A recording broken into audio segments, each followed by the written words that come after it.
na nossa reflexão, para a gente poder entender se de fato isso é isso mesmo, isso não é exatamente isso. A nossa menina da mesa de hoje, a doutora Elaine Cruz, é vice-presidente do Ministério Fronteira ali na Barra, é psicóloga, é mestra em educação e é apresentadora. Bom dia, bem-vinda. O que pensa a nossa querida doutora Elaine sobre este assunto? Bom dia, JR, bom dia, mesa, aos nossos ouvintes. Na verdade, eu concordo com todos que me antecederam, né? E na realidade, o que eu vejo, na realidade, quando a gente lê esse e-mail, a gente percebe que é uma doença. Se é uma conjugação de uma doença espiritual e de uma doença emocional ou psiquiátrica, na verdade eu diria que sim. E quando há uma doença emocional ou uma doença psiquiátrica, na grande maioria das vezes, porque a pessoa não consegue, muitas vezes, se ela não se trata, se ela não toma um remédio, se ela não procura um psiquiatra, um neurologista, um psicólogo, se ela não tem esse cuidado com o físico, com o bioquímico, a ação demoníaca fica maior porque a pessoa passa a ter menos resistência mental. Ela fica à mercê.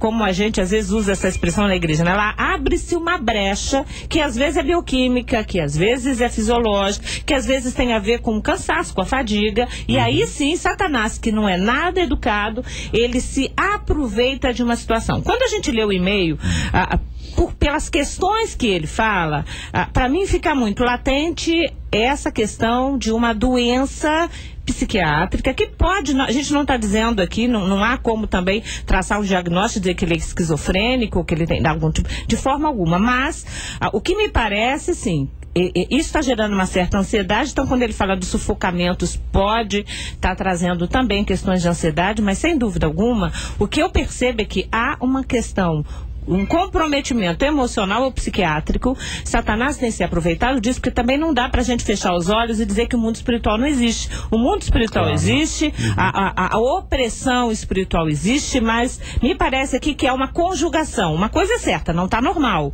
Não é nem do ponto de vista psiquiátrico, emocional e nem do ponto de vista espiritual.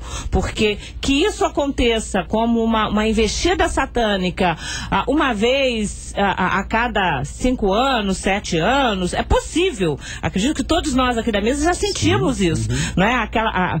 Uma fúria, uma opressão. Agora, cotidianamente, todos os dias, com vozes, sem conseguir dormir, com sufocamento, com a sensação de isso não está normal, e eu acredito aqui que é uma conjugação de fatores. Tudo bem, pensando sobre esse assunto, o nosso ouvinte continua o seu e-mail dizendo o seguinte: muitas vezes quando eu vou dormir eu sinto como se alguma coisa entrasse em mim e levasse para longe a minha paz. Escuto vozes, inclusive já senti como se alguém me sufocasse. Quer dizer a vocês que aqui nesta mesa eu já ouvi por diversas vezes este tipo de palavra.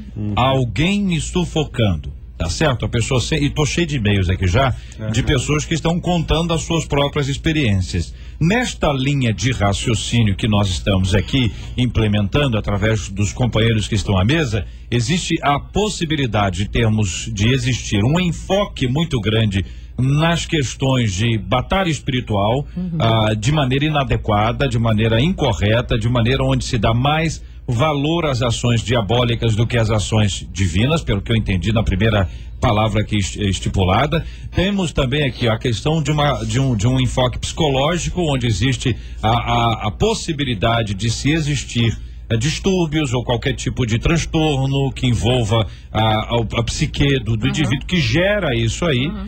Tem também as questões fisiológicas, eventualmente bioquímicas, o cara tem alguma dificuldade. Tem também a questão do cara que viu o filme, que ouviu uma história, que leu um livro, enfim, que ficou impressionado e com aquilo acontece e aí se repete. Aí entra uma questão, pergunta fundamental, pergunta aqui aos irmãos: o diabo tem a possibilidade, a capacidade de entrar no sono de alguém, no sonho de alguém, ou fazer com que alguém sonhe determinados sonhos? A gente tem que lembrar, JR... Pode isso acontecer? Pois é, isso que eu quero dizer. A gente tem que lembrar o seguinte, que a ação do diabo na vida do cristão é limitado pela presença e pela permissão de Deus. Nós temos provas claras disso na palavra de Deus. O Jó é o caso. O diabo só pode tocar na vida de Jó com a permissão de Deus. 1 Coríntios 10:13 diz que não vos sobreveio tentação que não fosse humana, pelo contrário, Deus é fiel, mas juntamente com a tentação vos provê livramento, de sorte que a possais suportar. Então a gente tem que dividir. Numa pessoa que está aberta à ação de Satanás, e sim, o diabo tem poder sobre essa pessoa, porque ele se abriu à ação de Satanás, ele permitiu que Satanás entrasse na sua vida. Só para interagir, a questão não é nem assim com crente ou não crente. Tô pensando em crente, tá certo? Porque o não crente tá claro, mas o cristão nascido de novo, se é a questão que envolve o sonho dele. Não, tá certo? Eu tô pensando o seguinte, eu sonhei, o diabo fez isso no meu sonho, me sufocou e tal. Não existe a possibilidade de Satanás entrar na psique da pessoa e montar o sonho dela. Não, o processo onírico é um processo intrapsíquico. Satanás não vai entrar e montar o sonho. É o próprio indivíduo que gera isso. Satanás pode sugestionar. Satanás trabalha com sugestão mental. Então, se ele sugestiona, a pessoa fica pensando naquilo, vai construir uma ideia, vai para uma batalha espiritual, só pensa em demônio, lê sobre isso, porque tem gente que lê livros sobre o inferno, que gosta de ouvir o testemunho de quem foi no inferno 10.000 vezes e voltou, né? Fica pensando em demônio o tempo inteiro. Essa pessoa está sugestionada, ela está sugestionando a sua psique, e é óbvio que na hora que ela for dormir, ela vai sonhar com isso, porque a gente vai sonhar com as nossas ocupações.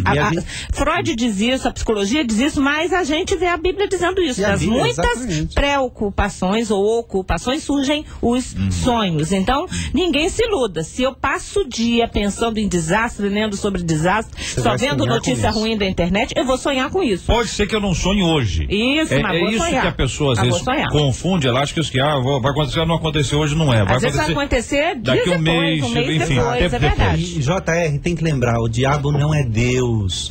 Deus tem poder sim de interferir no sono das pessoas, de colocar sonhos no coração das pessoas.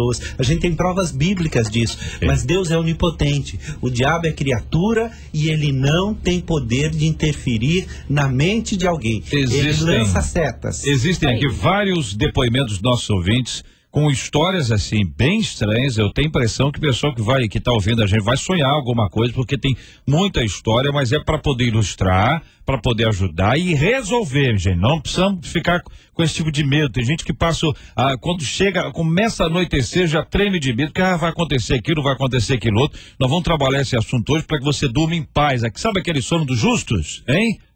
Sono do justo, tá chegando.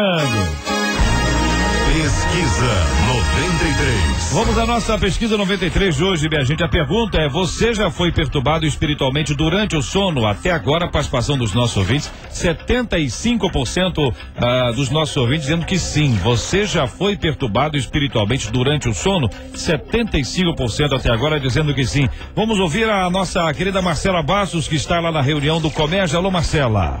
Bom dia, J.R. Vargas. Bom dia a você, nosso ouvinte, nota 10, aos nossos debatedores no estúdio.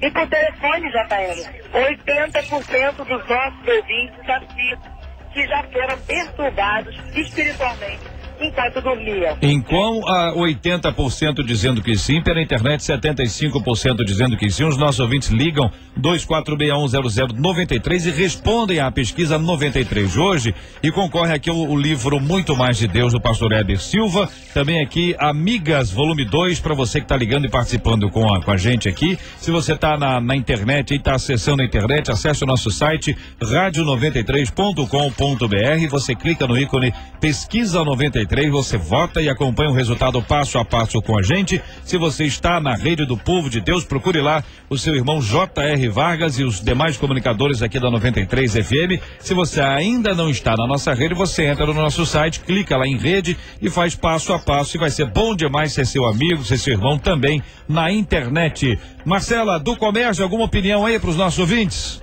Eu estou aqui ao lado do pastor Anderson de Souza, que é pastor aqui do Ministério Aposentado do Nova Iguaçu, e ele vai falar um pouquinho sobre esse assunto com você, J.R. Bom dia, J.R. Bom dia, meu irmão. Deus abençoe, pastor Anderson. Grande abraço ao irmão. O que o irmão pensa sobre esse assunto, querido? Eu acredito o seguinte, que atrás. O Salmo 91 ele revela sobre o espírito de expansão